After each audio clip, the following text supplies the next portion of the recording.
media these days and what's going on in reality with tracking the Mueller investigation of Trump and the Republican investigation of the FBI, and out of the corner of our eye we're tracking developments around the world and in the United States. A big development today is that they have found the Strzok page memos, the emails and texts the two star-crossed lovers at the top of the FBI sent to one another. They probably found them under a rock in the park or something. No, they claim that they overcame the technical deficiency that had resulted in their deletion, despite the FBI saying they couldn't do it. Well, they figured out a way to do it. And they turned it over to the Justice Department. Now, immediately you're going to hear a cascade of demands led by Ron Johnson, the outstanding senator from Wisconsin, who first discovered the idea of a secret society buried in those emails. And they were all going to demand that it be released to the public and to the House Intelligence and other committees. I'm sure that'll happen. But it may take some pressure. We may have to gin up another petition and get that rolling, because that's important. By the way, if you go to dickmorris.com, you can sign a petition to ask the House Intelligence Committee to release the FISA memo. We'll talk a little bit about that memo later in the broadcast today. It's also on your Facebook pages, both of them. Oh, and the petitions are on the Facebook page. Yes. Yeah. What I'd like to talk about today, though, is a lot of people have asked me, what was John McCain's role in the dossier and in this whole scandal? And we wrote about it in our book, Rogue Spooks. Oh, which is on the shelf. I put it back. I'm sorry. You know what the cover looks like. And we laid it all out, but only now are people getting interested in it because they see what a fraudulent piece of garbage that dossier is. And they wonder how McCain was involved and why. Well, I think that it's John McCain's revenge against Donald Trump. Remember that Trump said about McCain, he's a war hero, but because he surrendered. But I prefer people that don't surrender. And this coming from a guy who never spent a day in uniform against a war hero who underwent 7 years of torture in a Vietnamese prison and chose not to be released when they released a bunch of prisoners because he wanted to remain with his men until they were released, and only then would he permit himself to be released. He had all of his teeth knocked out. He had his arm broken in a variety of places, so it's still handicapped. He was tortured unbelievably, and it's incredible that this man survived. And for Trump to demean that was the lowest, dirtiest thing I've ever seen. And McCain took it very personally, as you imagine he might. But in politics, revenge is a dish best served cold. You don't want it to be served while you're hot or the issue's hot. You want to wait, as they say, down the road and then spring it on them. And that's really what McCain did. When Christopher Steele and Glenn Simpson from Fusion, Steele is the ex-British agent, began to amass the dossier paid for by Hillary's campaign, they were frustrated because they couldn't get anyone to publish it. And when they finished the dossier about late September, a month before the election, they peddled it all over the place and nobody would touch it, not even the left-wing media. They got Mother Jones to run an article about it on October 31st, but it was an abbreviated article and not an influential publication. It didn't go anywhere from there. And because it was unauthenticated, it was unverified, and the claims were so outrageous that even the liberal media wouldn't print it. So they were tremendously frustrated. And they hit on a new strategy, which was to get it released via Obama and Comey. In other words, the concept was to get it to Comey in some official way. He is the head of the FBI, and he could then bring it to Obama. And once the president had seen it, it was a legitimate news story and could be released. the election happened, and of course Trump won. So they've hit on this strategy after the election. In fact, it was very likely something discussed at the resistance meeting, the secret society we're about to learn a lot more about, that these two FBI agents talked about. So the opportunity to begin this process came up at a conference in Nova Scotia about 2 to 3 weeks after the election. It had been scheduled for a long time, and the idea was to take a look at foreign policy under the Clinton administration, the Hillary Clinton administration. And of course she didn't win, so the guests at the party were horribly disappointed. All of them voted for her. And they were commiserating each other about Trump and what that's likely to be, and the professional foreign policy establishment was wringing its hands. One of the guests at the conference was Sir Andrew Wood, who was the British ambassador to Russia earlier in the century. And Wood was closely associated with Simpson and with Steele. In fact, there were some projects that he did as a business partner with Steele, the British spy. And Wood, who was highly respected, Sir Andrew Wood, went over to John McCain, who was speaking at this conference. And he and McCain had known each other for many years. They had worked together over the years on the soccer scandal, the FIFA scandal, and panels talking about Russia and the Ukraine, because Steele was a spy in Russia and McCain was the ambassador, and Steele eventually became head of the Bureau for Russia in MI6. So Wood went up to McCain and told him about the dossier. And you can just see the wheels turning in McCain's mind, saying, this is a chance for me to fix Donald Trump's wagon. So Wood said, would you like to see it? And McCain said yes. And then McCain directed his deputy, David J. Kramer, who used to be an Deputy Assistant Secretary of State in the U.S., and now is the Director of Human Rights for McCain's Foundation, basically worked for McCain. And he directed Kramer. Steele gave McCain and gave Kramer directions. And Steele said, go to Heathrow. This reads like a spy novel now, but it's true. Every word of it. He said, go to Heathrow Airport in London and meet this flight and go to baggage claim and look for somebody sitting there reading a copy of the Financial Times. And when you see him, they gave Kramer a word code to use. You say something like, it's a nice day, and he says something like, it might rain tomorrow. And if you connect on the word code, you got the right guy. And they did. And Steele, who was there reading the Financial Times, gave the dossier memo to Kramer. Kramer, in turn, gave it to McCain, who in turn gave it to Comey. And the idea was, with each handoff, the dossier grew in credibility. First, McCain gave it to Comey, and a memo coming from a highly respected U.S. senator, I believe, if not chairman, very close to it, of the Senate Armed Services Committee, is a big deal. A guy who'd run for president. And while McCain said, I haven't read it, and I don't vouch for it, and I can't authenticate it, still the fact that he was trafficking in it was tremendously important. Then? No, there's no rum in that Coke. Then then McCain gave a copy of it to Comey. Now, Comey probably had the dossier anyway. In fact, his folks probably wrote it. But now that he officially received it from a Republican high-ranking U.S. senator, that was significant in and of itself.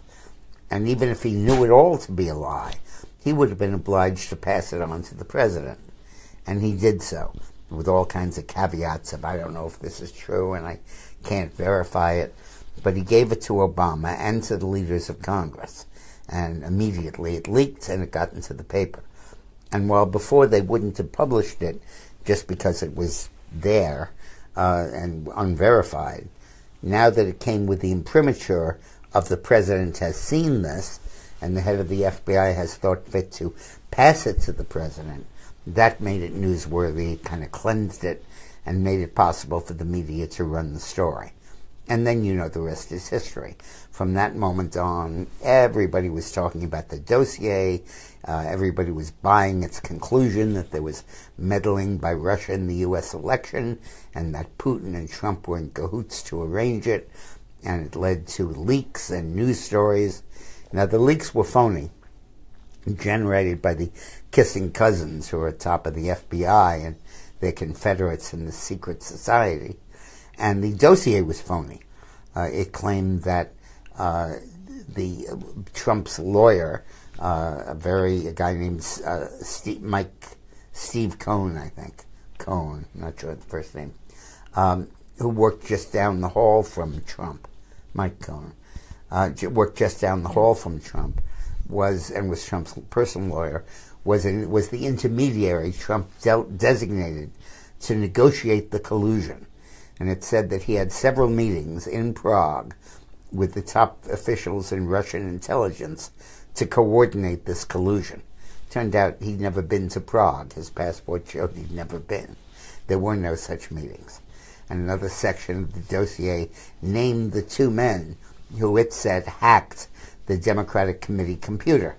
One was a guy who was in the Gulag serving a 40-year sentence for pedophilia, and he had no access, 600 miles from Moscow. He had no access to a computer or even a telephone, so he couldn't have done that. And the other one, incidentally, they misspelled his name in the dossier, and Eileen and I think that that was deliberate so he couldn't be tracked. And then they also put in a guy who was a millionaire who lived in Cyprus, who they claimed was involved. And it was apparently a name that was just in the paper, and they pulled it out.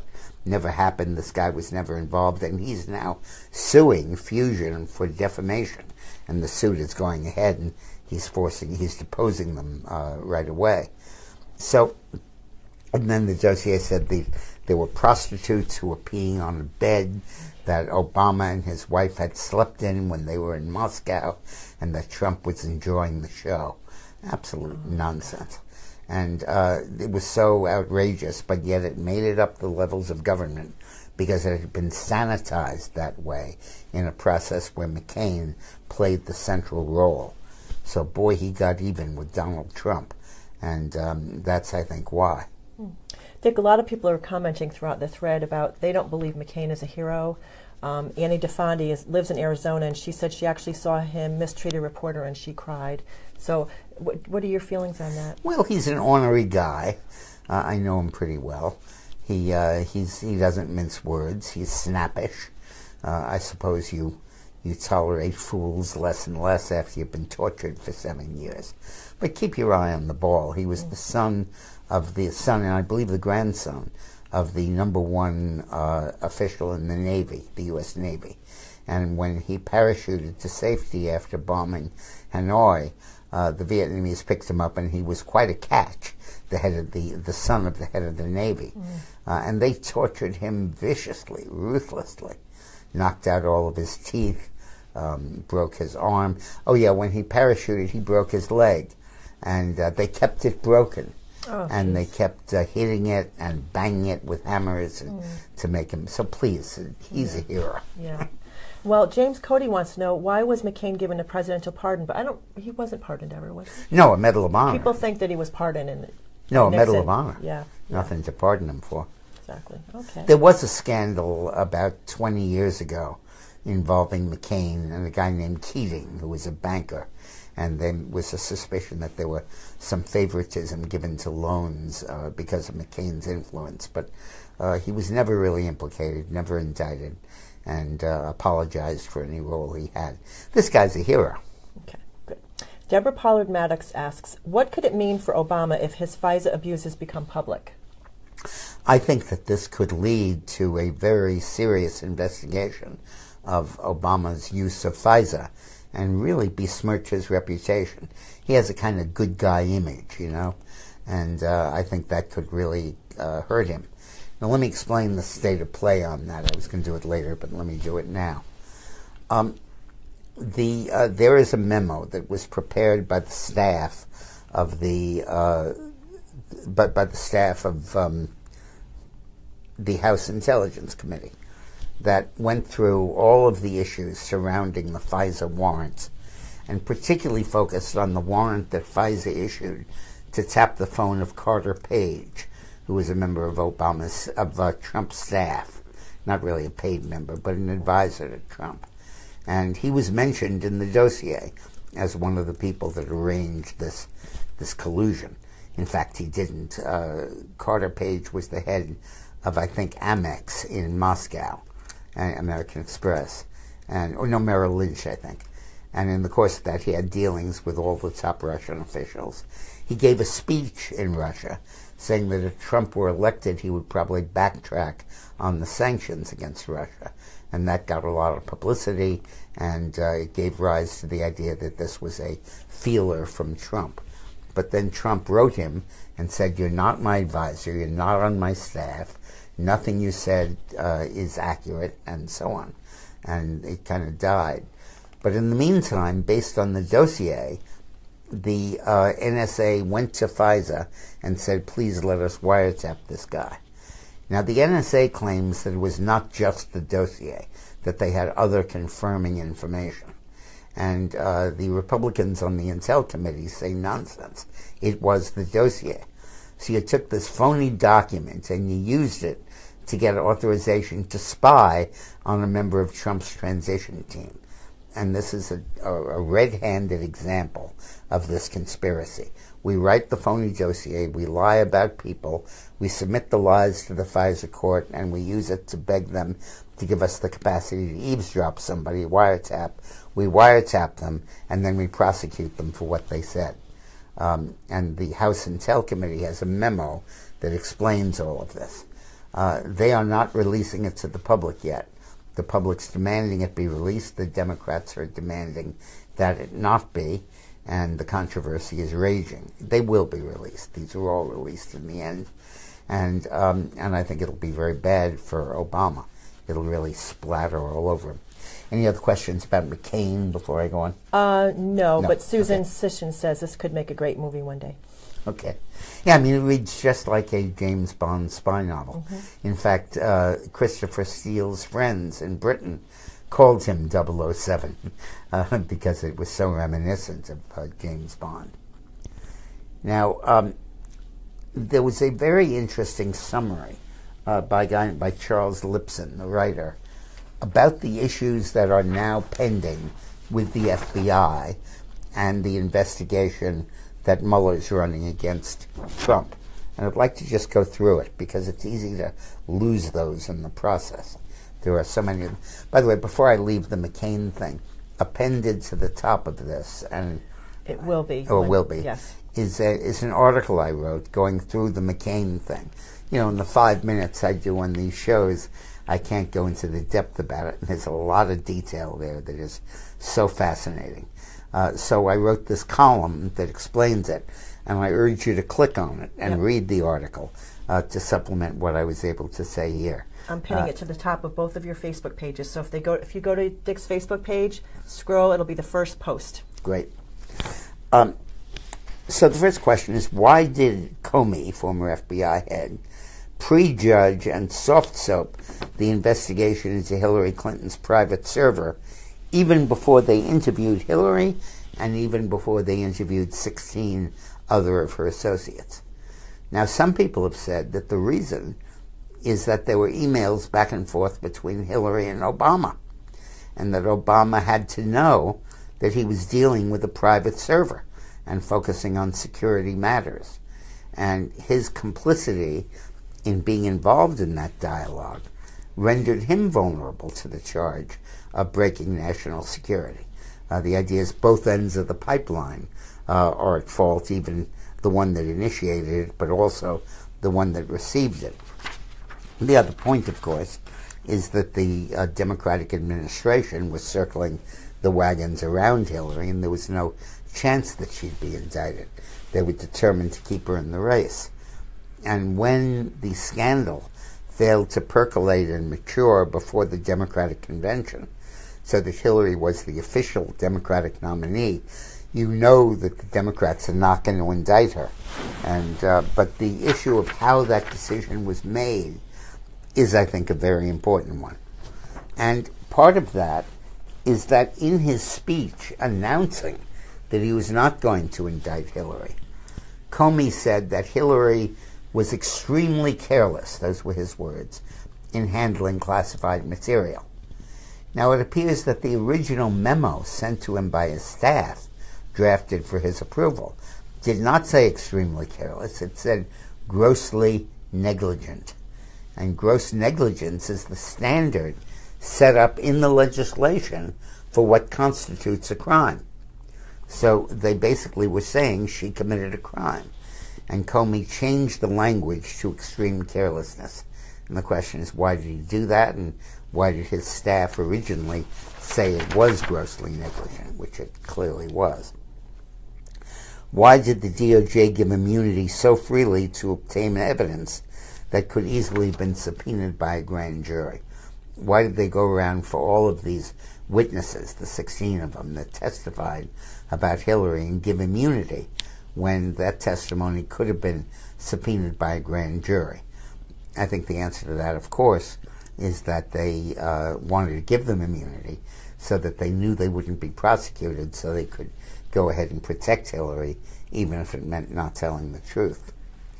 Why did the government itself then destroy the evidence so no one could do a real investigation later? And here you're talking about the 33,000 emails that Hillary destroyed, and the other ones that were then imported to Anthony Weiner's computer. Why did they foul that ground so that a real investigation couldn't be launched? For that matter, why didn't they convene a grand jury in the first place, as Mueller has done against Trump? Good question. What involvement did the FBI Counterintel Division have with Fusion GPS, Steele, and the Russian dossier financed by the Clinton campaign? That's the key question. Did they prepare the dossier? Did they try to get the dossier printed by the media? Did they start this whole rigmarole I talked about with McCain to get the dossier published? Was Steele selected in the first place because of his close relationship with the FBI? And in Rogue Spooks, we raised something else that I predict will come into this investigation, which is the role that MI6 played. There's a lot of evidence that the British were involved in this up to their eyeballs, working with the FBI, and we need to follow that. I think that's going to come out in the media whenever they get to it, but we have it in our book. Was the dossier used in part to obtain a warrant to spy on Trump appointees, the issue we talked about? And what the hell happened to months of text messages among key anti-Trump investigators? Well, they have now finally been found, and we'll see what they contain. Lots of questions rolling in. Here's one from Glenn Rogers. Do you think Obamagate's spying scandal will ever be brought down? Yeah, I do. I think it's going to be a big deal. I think it's going to dominate the news for years. We need now to dig down and see what happened. The important point to remember here is when the Patriot Act was passed after 9/11, everybody on the left and the ACLU and the whole crowd said, oh, if you give the president this power, it will be a police state. And they all said, look at how Nixon misused these powers. Bush will do the same damn thing. And he didn't. There wasn't a single instance of using that intel for political purposes. Then when Obama came in, unbeknownst to us, he did it. He did what the left predicted Bush would do. And that's going to be worth investigating and finding out about. And Benny Trent asks, is it true that Obama retained a lawyer? A couple of people have asked. I think it is. I think it is. I'm not sure who, but I have a vague memory of that. Okay. And Elizabeth Nassel asks, were you privy to the deal between Bill Clinton and John Glenn where John Glenn would impede the Chinese money investigation in the Senate and in return Glenn would set a ride on the space shuttle? Never before was there an elderly astronaut, and there was never been one since. She has great questions. Yeah. I never heard of that. I wasn't privy to it. Okay. I never heard of it. But I was deeply concerned with that investigation. During the Clinton campaign, I persuaded Bill to run ads for a year and a half before the election that basically overtook the Republicans, turned the government shutdown against them, and laid the basis for Bill's reelection. And to get the money for it, Clinton went to the Chinese financiers, James Riady and Johnny Chung, and he appointed one of them to the Commerce Department, and he used his power to generate business for China, with China in return for campaign contributions to Clinton. And those contributions were basically illegal. I didn't know about them. I was in charge of spending the money, not raising the money. And then when nobody knew about the ads. We'd run them all over the country, but the media never focused on it, never covered it. I've told you that story. I told Clinton, we won't advertise in New York, L.A., or Washington, and nobody will know that you're advertising. And he said, how much are you going to spend? And I said, $1 million a week. And he said, so you're going to spend, what, about $30 million on ads, and you're telling me nobody will notice? And I said, right. And there never was a news article about it. The first anybody had any idea that Bill Clinton had done this advertising was 4 months after the election, when I wrote a book called Behind the Oval Office, which was my memoir of my time with Clinton. Still a great book if you want to really see how the White House works. And when the book came out, that exposed that these ads had run. And in fact, when I gave Clinton a copy of the book pre-publication so he could make any factual corrections, we were friends then, he said, well, it'll get us in trouble with some fundraising issues, I think. But I went ahead and published it anyway. Anyway, that gave rise to the investigation, chaired by Senator Fred Thompson, who's recently died, and Glenn was on the committee. Now, I was not aware that Glenn slowed it down, and I was not aware of any quid pro quo, and I'm not now, but that's an interesting theory, and plausible. Yes, good. And Thomas Hillebrand asks, so the question of the day, will the memo get released? New pushback from the DOJ and the FBI.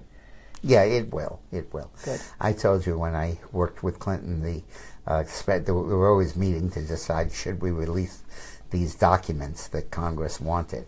And the counsel would always say, oh, no, we shouldn't. And then I would put on my best German accent, and I would say, they all release in the end.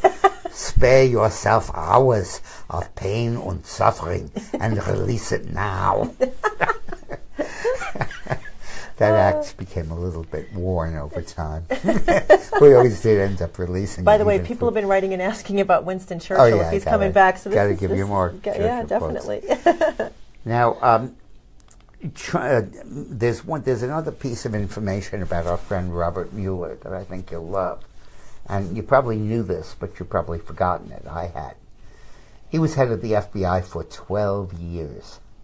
And during that time, under Obama, he supervised an effort to expunge from all of the training materials the FBI agents had any reference to radical Islam. For example, the training manuals said that that those who fit the terrorist profile best, for the present at least, are young male immigrants of Middle Eastern appearance. That was censored out. A section making an equivalency between Islamic militancy and terror, that was cut out. An article claimed that Al-Qaeda was clearly linked to the 93 World Trade Center bombing, the earlier one. That was excised. And based on meetings with two organizations that were designated by the U.S. as terrorists, the Muslim Brotherhood and the Council on American Islamic Relations, Mueller went through these texts and based on their advice and guidance edited them to get rid of that language. Mueller is a core, closet left-winger, and that's evidence of it. And I think it's worth pointing out. By the way, this stuff was unearthed and reminded us all by Judicial Watch. I just sent them a $500 contribution. You should too. They really do one hell of a job. They sure do. Now, Trump did something really interesting, and here again, these videos are sponsored by the Patriot Gold Group, which pays me, and just disclose that. But when a news item comes up that bears on currency, I report it straight. Trump is in Davos now at the international conference, and he said, we want a weaker U.S. dollar. Now, that's the first time a president of a country has asked people to weaken the currency of his own country. And it's a very unusual step. Now, the reason Trump did it is because in the campaign he pledged to remedy the balance of trade with China. And China exports more than it imports from us by a lot, by 250 billion. And the reason is that China makes its currency strong. And, China makes its currency weak and makes the dollar strong. Whenever the Chinese lend us money, what they're doing is taking Chinese currency and buying U.S. Treasury bills. That means less demand for the Chinese currency and more demand for the dollar in the U.S. Treasury bills. Sends the U.S. dollar up and the yuan down. Now Trump is saying reverse that trend. Let the yuan go up and the dollar down, so that Chinese goods are more expensive in the United States and American products and services are cheaper in China. Now, that's an unbelievably important policy reversal, and Secretary of Treasury and others echoed the line the president took. My point in reporting it to you on behalf of Patriot Gold Group is that is going to send the price of gold even higher. It's been on a surge. I think it went up 10% in the last 6 weeks or so, 14% in the year. And it's going to continue now because if you can't use the dollar, if the dollar isn't strong, where are you going to put your money? Euros with Southern Europe falling apart, the yen with Japan coming out of a recession, China where it's not convertible into dollars. The way you'll do it is you'll put it in gold, and that's likely to increase in price. I'm pinning their information on the comments right now. Knife crimes, stabbings in London are up 38% in the last year, a 40% increase. Now, there are so many of these that are not called acts of terror, but they are performed by Muslims on non-Muslims, and they do involve knives and slashing such as ISIS wants. And the more we defeat ISIS in the Middle East, the more we have to focus on individual acts of terror, lone wolf terror. And London, which has a Muslim British mayor, might be deliberately understating acts of terror, which this stat suggests. Yep. Oh, Frank Beerfen wants to know, do you think Trump is in danger of a possible assassination? People have asked that. In danger, yeah. Assassinated, no. When I worked with Clinton, I was very conscious of the way he was hated by many conservatives. And I was worried about an assassination. And he was too. But the Secret Service does such an unbelievable job of guarding the president that it is hard to see how anyone can assassinate him, even if it's a suicide attempt. I'll tell you a funny story about that. I was meeting with him one night in the White House. And we were hanging out. It was about 1 in the morning. And Clinton said, I'll walk you out. So we went downstairs and went out and walked out onto the lawn in front of the White House. And as we walked further, I realized that there were men surrounding the perimeter at the gates, shoulder to shoulder, with their rears turned toward us. We were looking at all their butts, their backs to us. And apparently whenever the president set foot outside the White House, they all scrambled to the gates and created a human wall so nobody can shoot him. Wow. It was incredible. Wow. I mean, for my thing, I was just in a park with my friend, and we were shooting the breeze and everything, and just casually walking among the trees. And then I look out, and it's a bit of a reminder that, he is the president. With. Exactly. Wow.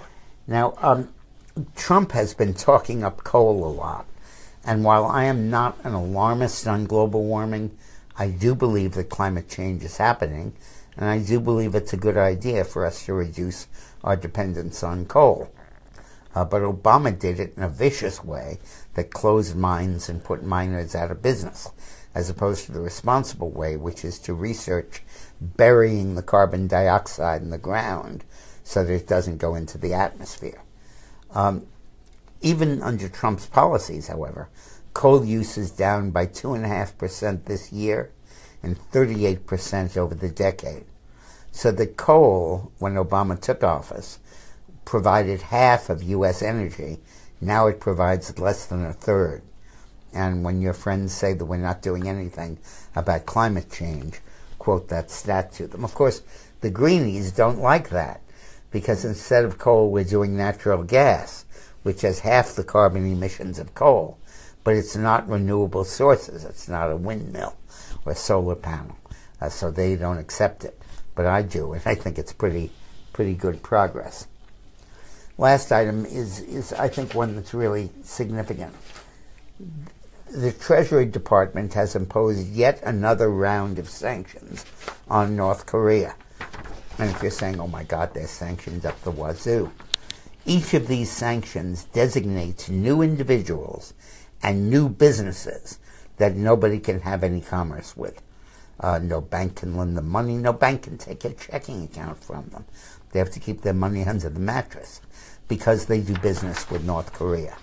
And as our intel agents find more and more people who are working with North Korea or companies, they add them to the sanctions list.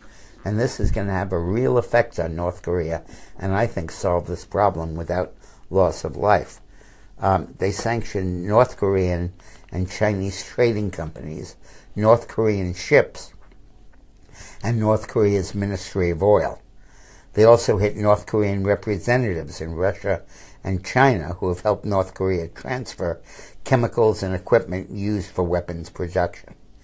And Mnuchin, the Treasury Secretary, said that in accord with the UN resolutions, he's calling on Russia and China to expel anyone working in their countries on behalf of North Korea's financial networks. Now, China is not doing all it can, but it's doing a lot.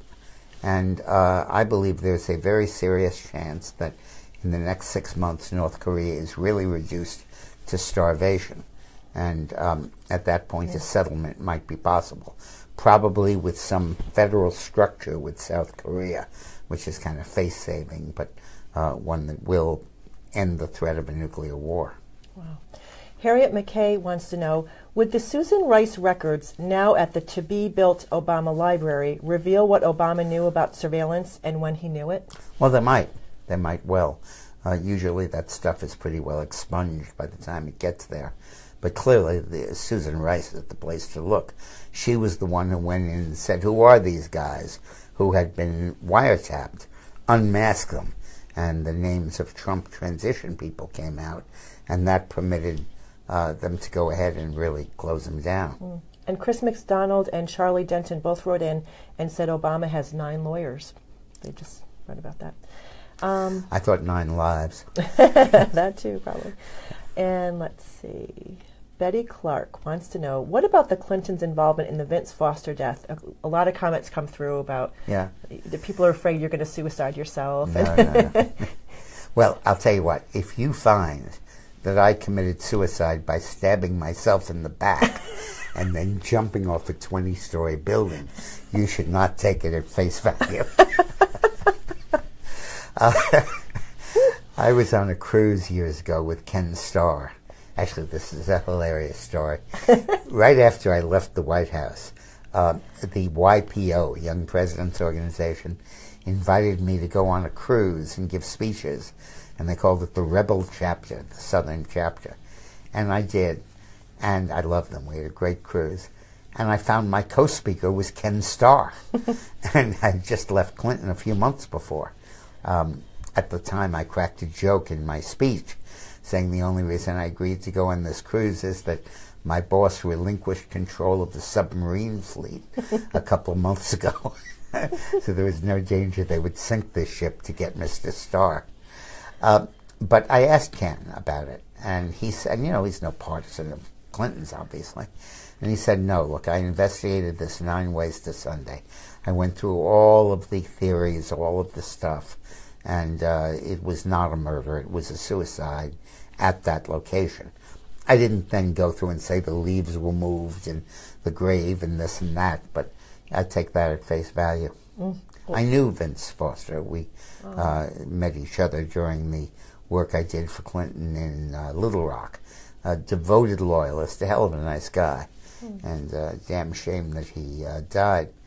I will tell you one story, though, that bears on this, that may cut the other way.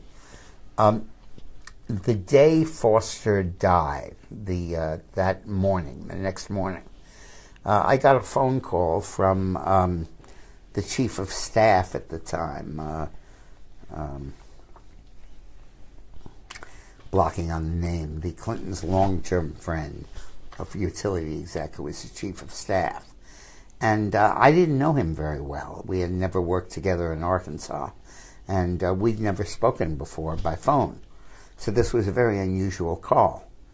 And the pretext for the call was really a sham. He said the president wanted me to get your advice on 2 or 3 things that he was going to mention in a speech later that week. And they were minor things and stuff that Clinton normally wouldn't ask about. And if he did, Clinton would usually call himself.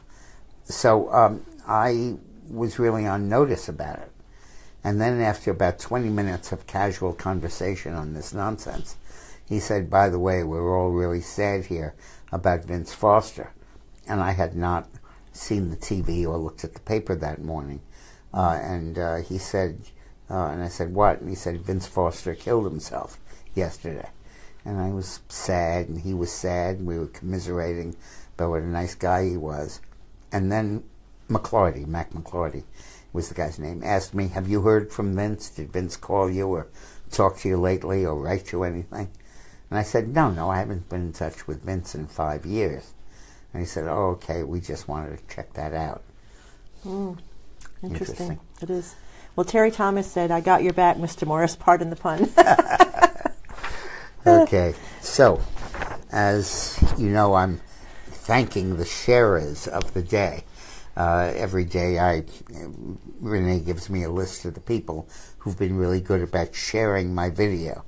And that's important. This video, yesterday's video had, what, 200 and something thousand views, 230, 240,000. And the way it gets to, but only about 25,000 are here live watching it now. The rest come in over the course of the 24-hour period. And sharing it, both live and afterwards, is a very important part of how to get it out there. And they're sharing your articles, too. And sharing my articles so people can get the depth on it. The articles are really important because I can just touch on the highlights here, and the articles get into the meat of it. So I would like to thank Edward Coleman, Diane Palmer, Steve Stone, Robert Adams, Brenda Battle Jordan, Peter Fasano, Frank Bear Fan. We mentioned him once before. Yeah, he's a loyal follower. Yeah. Bear Fan. Yes. I don't know if he's from Chicago. It's not really Bear his last Fan, name. but It's Chicago Bears. Whatever. Yeah. Okay. Yeah. Tom Holzel, Jack Tapper, who is an old friend of ours, a young friend of ours, actually. No, that's Jack Pearson. Oh, Jack Pearson. Yes. I'm sorry. So Jack Tapper's Jack old Tapper and Georgia Tuchis, I believe. Tuchis. Yes. Good. Yes. Thank you very much, all of you, for sharing this stuff and really helping propagate it and get it all over. Sort of the opposite of kill it before it multiplies. So when we close out, I will post the link to the article that Dick wrote for the Western Journal in this headline, but you can also go to both of his Facebook pages, and it's pinned right to the top. So it's called McCain's Revenge. Yes. Yeah.